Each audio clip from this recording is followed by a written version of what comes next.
Hulu. Your most accurate local forecast starts now with meteorologist Brett Thackeray.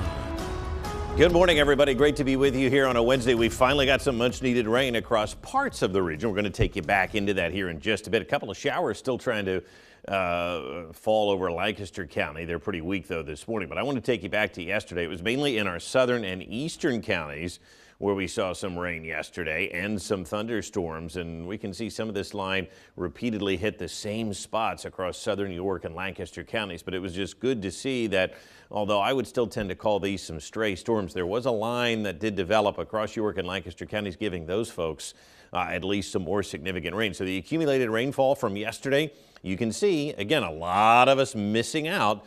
But in southern York and most of Lancaster County, there was some meaningful rain yesterday. In fact, when we average out both counties, York and Lancaster County, the average accumulation was just shy of an inch. And then when we look at the southern parts of these counties, look at the accumulation.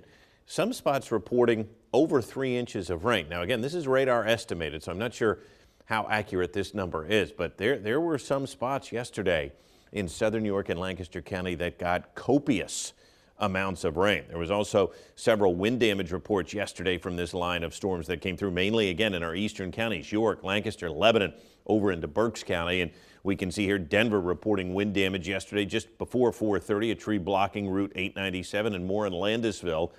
That was around 7 o'clock, trees on wires there. So a lot of trees down, some damage in spots from some of these storms last night. And that really is going to be the main threat again today. Thunderstorms that could develop might have some damaging wind gusts with them. 79 degrees this morning in Lewistown with a dew point of 72. So it's muggy out. There's no doubt about it. And some clouds do exist overhead as well. These are all still associated with last night's storms. But we'll see some sunshine today, and that's going to take us back into the 90s. It is going to be another hot and humid day with more storms developing this afternoon and this evening. Still near 80 in York and Hagerstown. Harrisburg at 79. Baltimore's at 78. Look at Washington, D.C. I mean, it's just amazing.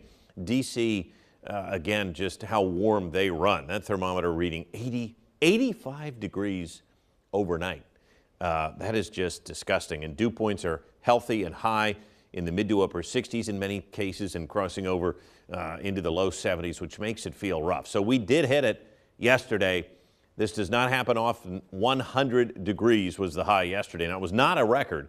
The record yesterday was 104. 100 is the record today. And we did pick up for the first time this month, yesterday at the airport, measurable rain. So the total so far this month, 0.04 of an inch. So the most recent 100-degree plus days, guess what? Yesterday goes down as the most recent. July 19th, same time of year in 2020. And then before that, you had to go back to 2012 and then 2011. So it's not something that happens often, every few years. And we were able to hit that century mark at HIA yesterday. Warm Leesburg looking good this morning. Some clouds overhead. Temperatures will be in the 90s today, but it is not going to be as hot as it was Monday and Tuesday when we had 99 and 100. The best chance of storms still coming this afternoon and this evening. Not a guarantee everybody gets one, but this front is going to do a lot to help create that lift. And then it will be cooler and less humid behind the front as we move into Thursday and Friday. So that pool still looks inviting. In the evening, you can certainly take a swim. There's going to be scattered storms around those, so keep that in mind. But before they hit your neighborhood, why not a float in the pool?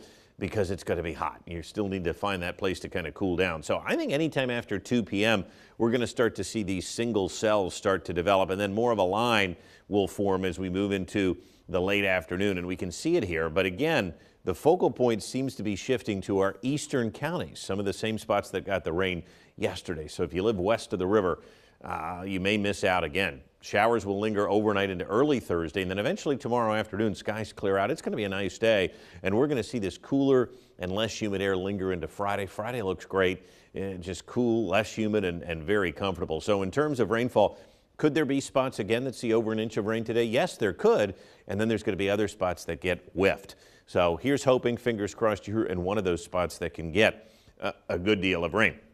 Dew points in the extended stay rather low until we hit the middle of next week. And I do want to talk about next week for a bit because there are signs that a front is going to stall out maybe starting Tuesday, and give us daily chances here. Look at this. Here's Wednesday and Thursday.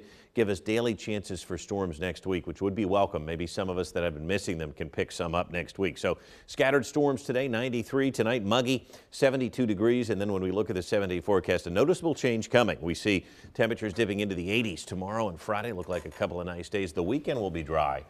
And then, as I mentioned, here's hoping next week brings us some more rain chances as we do get back near 90. But we still need it. So hopefully we got some help yesterday and more on the way today. Oh, fingers crossed. Thank you, Brett. We'll be right back.